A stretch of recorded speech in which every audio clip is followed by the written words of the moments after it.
Hello contemporaries, and welcome to the final exam in contemporary architecture. Thank you for being with us in this course for the past 7 weeks. We've reached the end of the course when you have a chance to demonstrate how much you have learned, how much you have enjoyed the course, and if you pass the exam, which I certainly hope you will qualify for the final certificate of the course from Open Online Academy. In this video, I would like to help you with the exam by giving you some of the guidelines of how to succeed in the exam. Some of the top secrets of how to answer the questions and how to be graded after the exam. This exam starts this week on Monday and will go on until next week, the 25th of August. So in this 1 week, you have a chance to answer the 3 questions of the exam.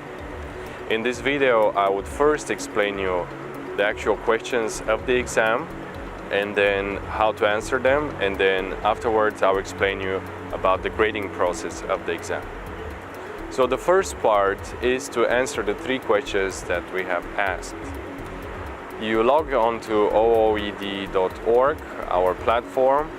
You go to courseware and you want to find the answers in the end of the courseware in the section that's called Final Exam. In that section, first you have a text that explains the process of the exam, and then you see the 3 questions of the exam. You also see this video among the units in this section.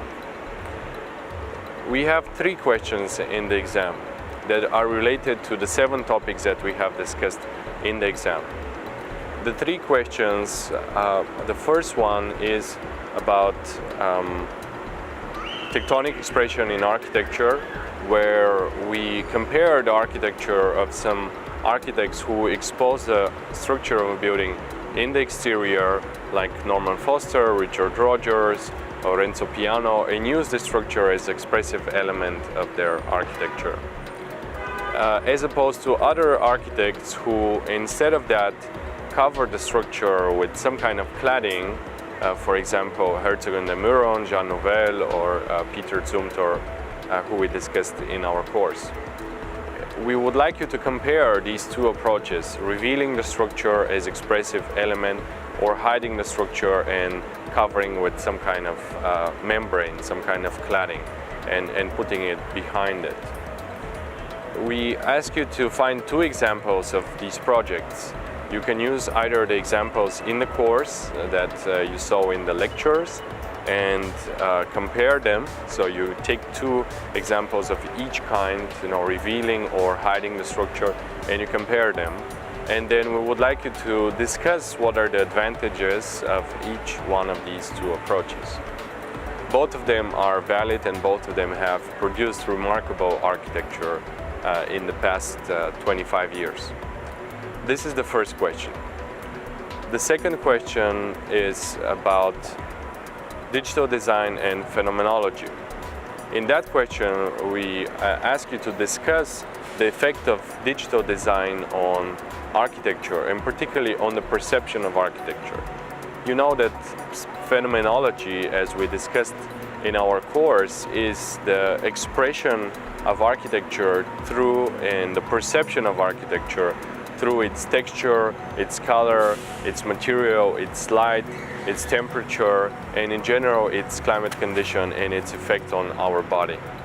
In digital design, what happens is that a lot of the projects are designed in computer, or in fact all of them are designed in computer, and then once they're built, there is less attention on the material, there is less attention on the texture and all those expressive elements of architecture which have direct impact on our perception. So in this question, we would like you to find an example of digital architecture and to discuss the physical perception of this project. You can find an example online or you can post one yourselves and describe it. The third question is about sustainability and social design. In this question, we ask you to find a project that is built in some of the most vulnerable communities affected either by poverty or by natural disasters or by civil wars, and to show us how these projects have been able to improve the lives of people in this community. This is a really important architecture in topic in contemporary architecture, which we have been focusing on in the last chapter of our course. Again, you can find examples online or describe some others or find someone among the ones that were featured in the lectures.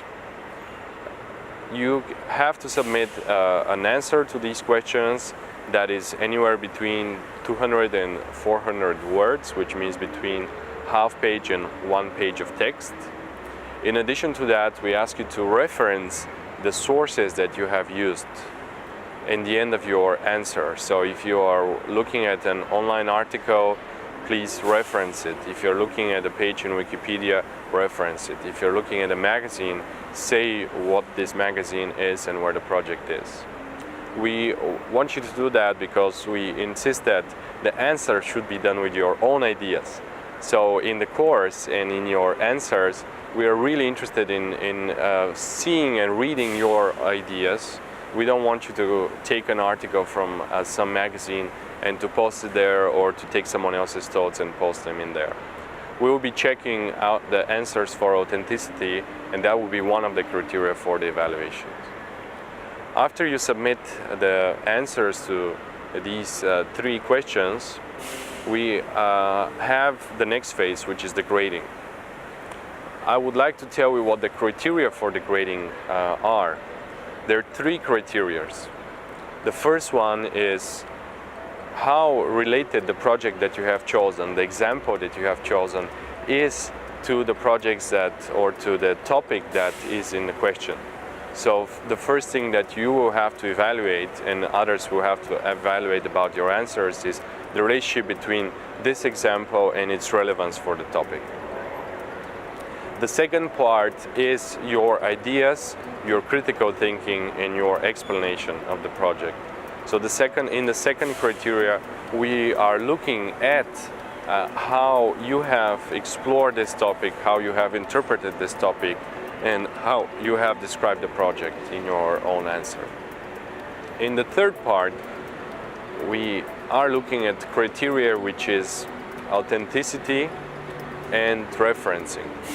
In that third criteria, referencing means that you have to reference the projects and the sources of information that you have used, so you know where you learn about this topic, either from a book or from an online magazine or blog or anywhere, or from a website of the architects of these projects. So that is the referencing. And then authenticity. We want everyone who reads your answer to explain whether these are your own thoughts, whether you have answered with your own ideas to these questions. These are the 3 criteria that we are using for the evaluation. The grading of your exam is done in, you have 3 options for the grading. You have the grading by the professor, grading by a teaching assistant, or a peer-to-peer grading. We advise all of you to submit your answers for the peer-to-peer grading and to receive some feedback from your peers. If you would like me to read your answers personally and to give you personalized feedback and evaluation on your exam, you can submit the fee of $95 through our premium service on our website at Open Online Academy. If you would like a teaching assistant to grade your paper and give you feedback, the fee for that would be $45. The peer-to-peer grading on the OED website is absolutely free, so anyone can participate in this without paying anything else. The evaluation is done in the second part of the exam. So first you have to answer the questions before August 25th, and then from August 26th to September 1st, we are doing the evaluation. In this period you have to answer and grade and give feedback to your peers. If you don't give feedback to your peers, you will not get feedback on your answer. So we ask you to grade at least 4 of your peers.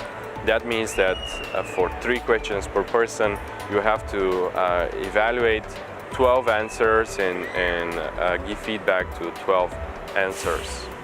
If you don't grade those 4 peers, you will not be able to get your final grade. This is the second part, which is the grading until September 1st. Afterwards, you receive your grade, and if you have more than 50% of 50 points out of the 100 in the exam, that means that you will qualify for the final certificate by Open Online Academy and for all the credentials from our course afterwards. So the exams would come up in September 1st.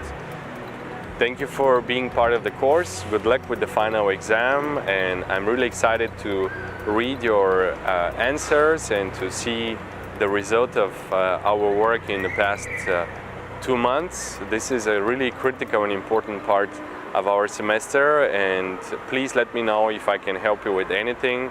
You can email me or post your questions on our forum or on OED or on our Facebook page.